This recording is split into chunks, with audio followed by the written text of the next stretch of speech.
Arlene, 27, from a violent family in which she tried to protect her mother and siblings. We were in an acting company together, performing at a dinner theater.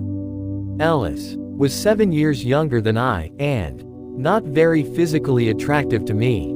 I wasn't particularly interested in him. But one day we did some shopping together and went to dinner afterward. As we talked, all I could hear was that his life was just so messy.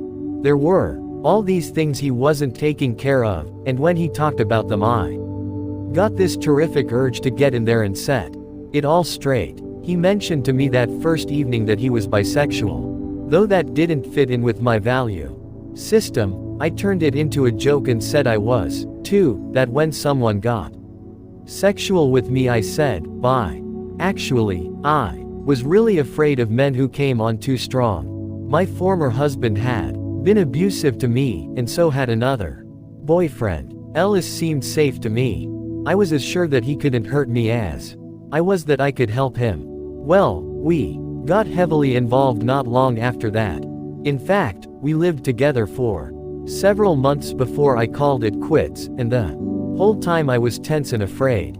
Here I thought I was doing him such a favor, and yet I was a wreck. My ego took a beating, too. His attraction to men was always much stronger than his attraction to me. In fact, the night I was hospitalized, deathly ill with viral pneumonia, he didn't visit me because he was involved with a man. 3 weeks after I got out of the hospital I ended my relationship with him, but it took an enormous amount of support. My sister, my mother, and my therapist all helped me through it. I became terribly depressed. I really didn't want to let go. I still felt he needed me, and I was sure that with a little more effort on my part, we could make it together. When I was a kid, I had always felt that way, too, that any minute I'd figure out how to fix it all. There were 5 of us kids. I was the oldest, and my mother leaned on me a lot. She had to keep our father happy, which was impossible. He's still the meanest man I know. They finally divorced about 10 years ago. I guess they thought they were doing us a favor, waiting until we had left home, but it was miserable growing up in that family. My father hit us all, even my mother, but he was the worst with my sister in terms of violence, and with my brother in terms of verbal abuse. He crippled each of us in one way or another.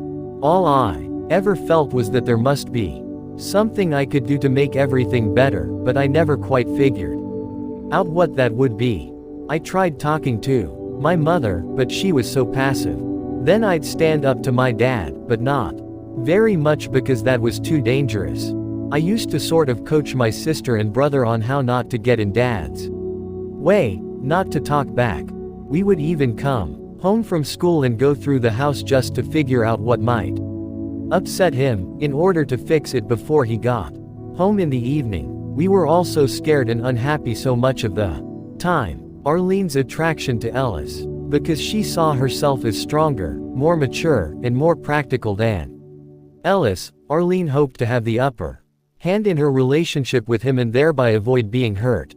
This was an important factor in his appeal for her, because she had a history of being physically and emotionally abused.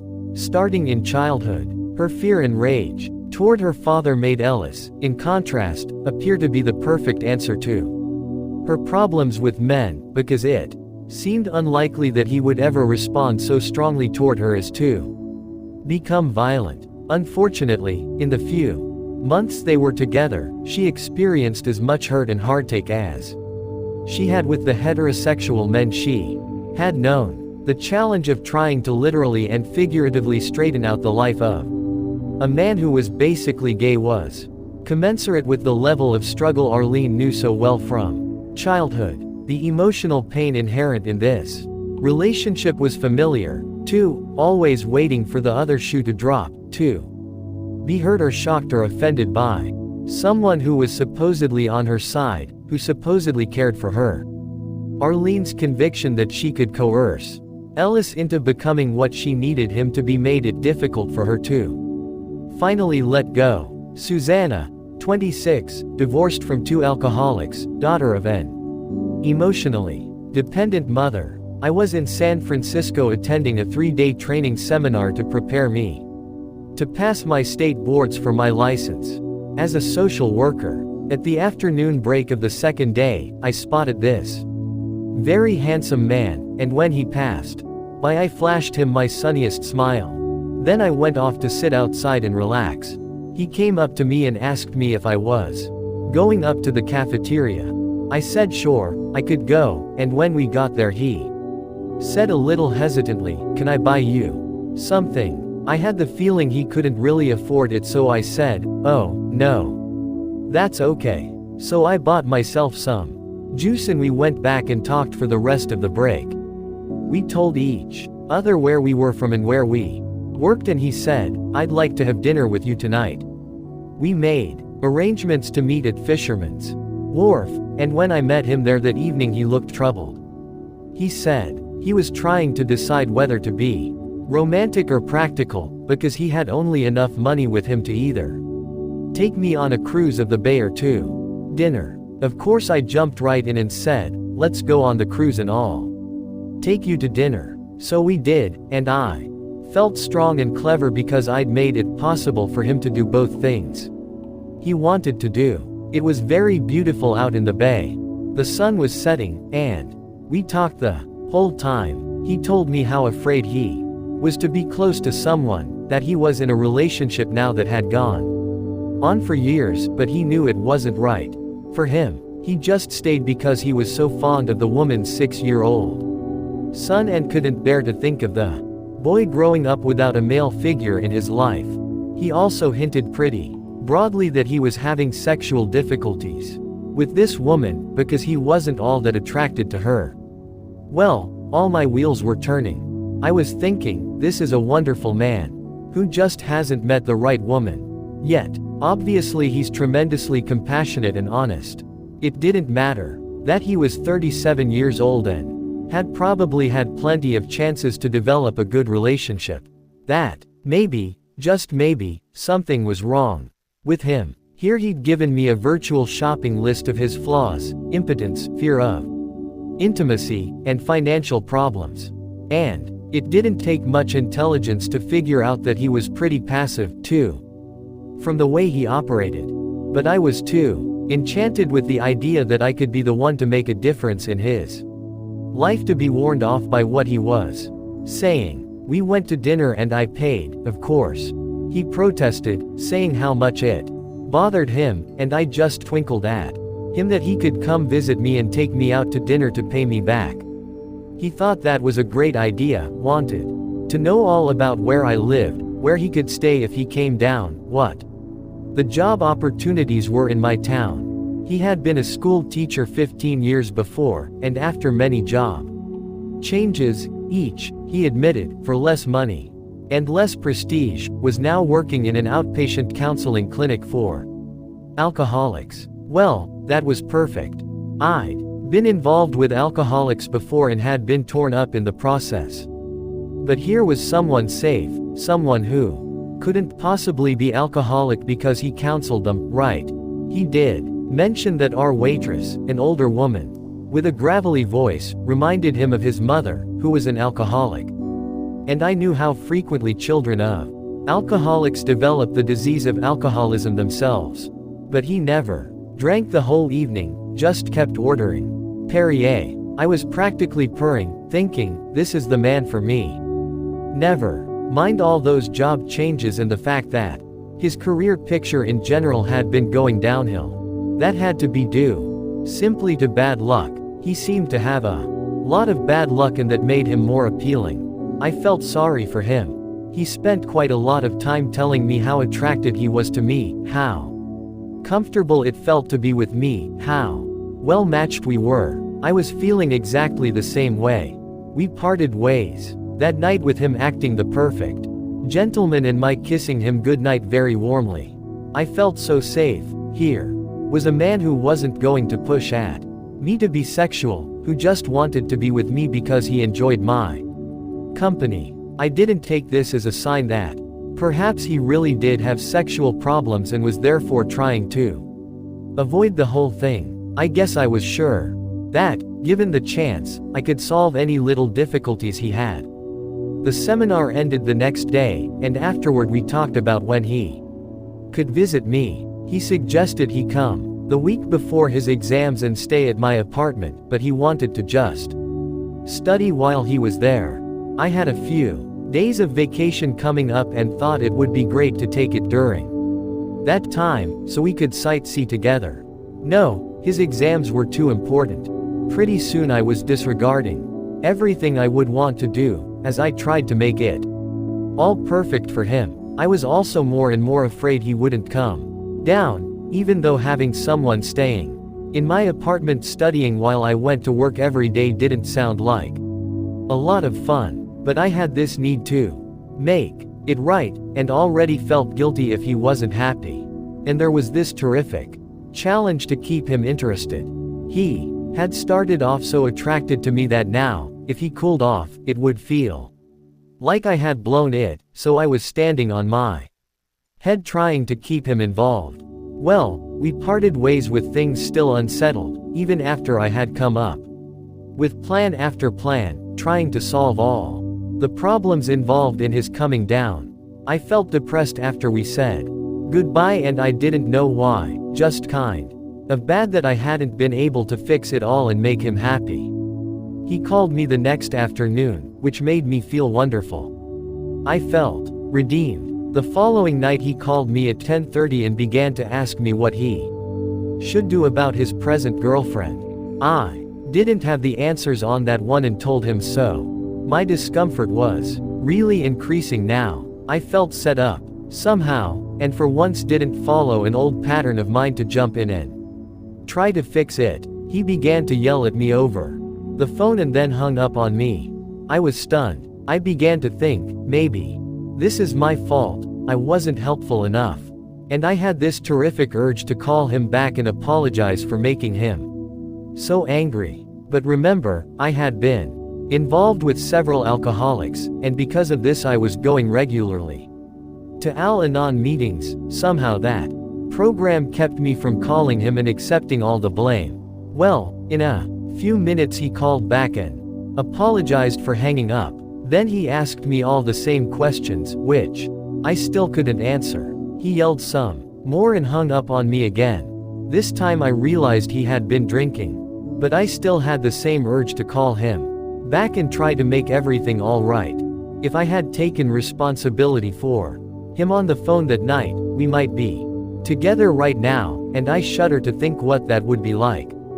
A few days later I received this very civil note, saying he wasn't ready for another relationship at this time, no mention of the yelling or hanging up on me. That was the end. A year earlier, it would have been just the beginning. He was the kind of man I had always found irresistible. Handsome, charming, a little needy, not quite living up to his potential. In Al-Anon, when someone mentions how she was attracted not to what a man was, but to his potential, we all have a great laugh together, because we've all done it, been drawn to someone because we were sure he needed our help and encouragement to maximize his gifts. I knew all about trying to help, to please, to do all the work and take all the responsibility for a relationship. I'd done it as a child with my mother, and then with each of my husbands. My mother and I had never gotten along well. She had lots of men in and out of her life, and when there was someone new she didn't want to be bothered with having to take care of me, so I was trotted off to boarding school. But whenever one of them left her, then she wanted me around to listen while she cried and complained. When we were together it was my job to comfort and soothe her, but I could never do it well enough to take away her pain, and she'd get angry at me for not really caring. Then another man would come along and she'd forget all about me again. Of course I grew up making a career of trying to help people. That was the only time I felt important or worthwhile as a child, and I had developed a need to become better and better at it. So it was a great victory for me to finally overcome the urge to pursue a man who had Nothing to offer me other than the opportunity to help him. Susanna's attraction to the man in San Francisco. A career in social work was nearly as inevitable for Susanna as her attraction to men who appeared to need her comforting and encouragement. The first hint she had about this new man was that money was a problem for him. When she took his cue and paid for her own juice, they each exchanged vital information. He let her know that he was a little needy, and she responded by paying her own way and protecting his feelings. This theme, that he was lacking and she had enough for both of them, was repeated when they met for their date and she paid for their dinner. Problems with money, problems with sex, problems with intimacy. The very cues that should have been warnings for Susanna, given her history of involvement with needy, dependent men, were instead the signals that attracted her, because they stirred her nurturing, caretaking behavior. It was very difficult to ignore what was for her a powerful hook, a man who was not quite okay as he was but who, it seemed, with her help and attention, could become something special. Susanna was not able, at first, to ask, "What's in this for me?" But because she was in the process of recovery, she was finally able to assess what was happening in a realistic light. For the first time, she paid attention to what she was getting out of the relationship, rather than totally focusing on how she could help this man in need. It is obvious that each of the women we have talked about found a man who presented her with the kind of challenge she had already known, and who was therefore someone with whom she could feel comfortable and fully herself.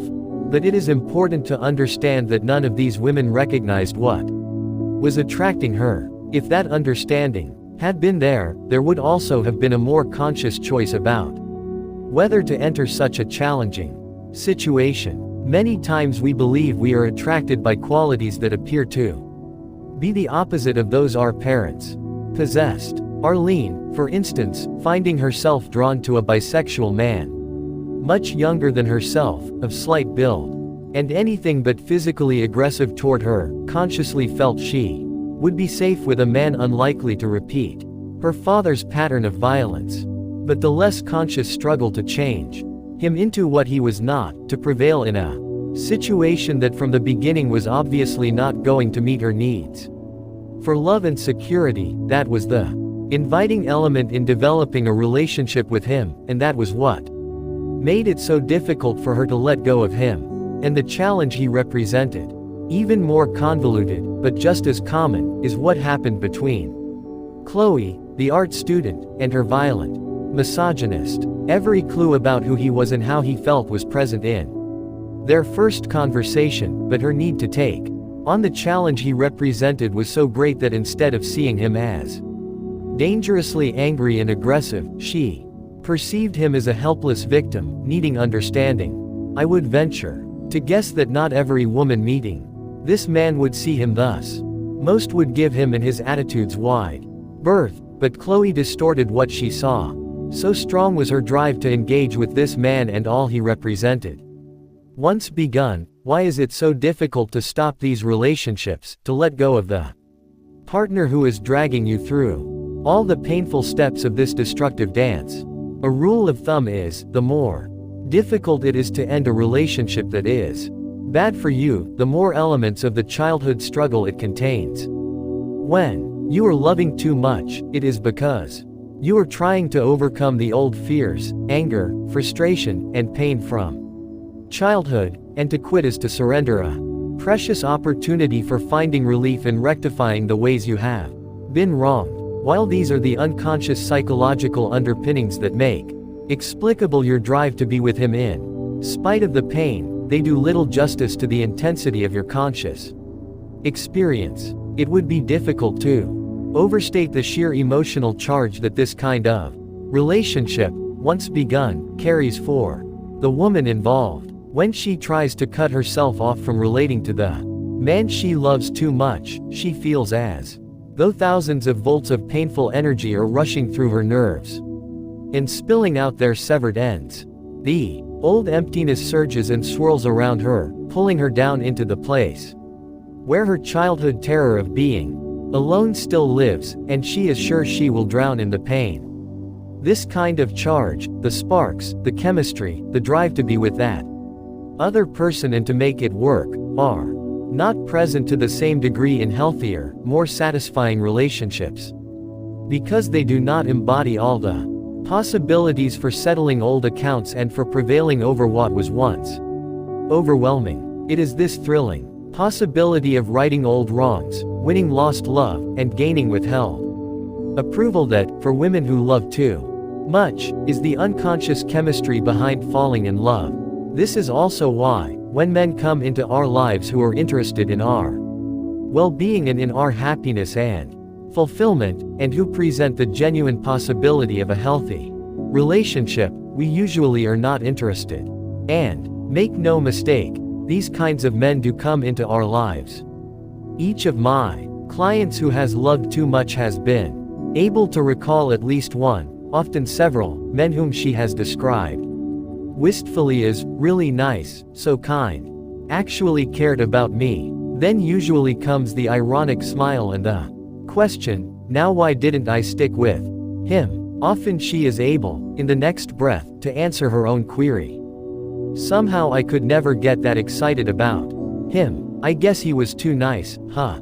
A better answer would be that his actions and our reactions, his moves and our countermoves, didn't mesh into a perfect duet. Although being in his company might be pleasant, soothing, interesting, and affirming, it is difficult for us to regard this kind of relationship as important and worth developing on a more serious level. Instead, such a man has usually been either quickly dropped or ignored, or at best relegated to the just a friend category, because he failed to arouse in us the heart-pounding and stomach-knotting we have come to call love. Sometimes these men remain in the friend category for many years, meeting with us now and then for a drink, and drying our tears as we report the latest betrayal, breakup, or humiliation in our current relationship. This sympathetic, understanding kind of man simply cannot offer us the drama, the pain, or the tension that feels so exhilarating and right. This is because, for us, what should feel bad has come to feel good, and what should feel good has come to feel foreign, suspect, and uncomfortable. We have learned, by long and close association, to prefer the pain. A more healthy, loving man cannot play an important part in our life until we learn to let go of the need to relive the old struggle again and again. A woman with a healthier background has responses and thus relationships that are very different, because struggling and suffering are not so familiar, not so much a part of her history, and therefore not so comfortable. If being with a man causes her to become uncomfortable, hurt, worried, disappointed, angry, jealous, or otherwise emotionally upset, she will experience that as disagreeable and aversive, something to be avoided rather than pursued. On the other hand, she will pursue a relationship that offers her caring, comfort, and companionship because it feels good to her. It would be safe to say that the attraction between two people who have the capability of creating a rewarding relationship based on the exchange of healthy responses, while perhaps strong and exciting, is never as compelling as the attraction between a woman who loves too much and the man with whom she can dance.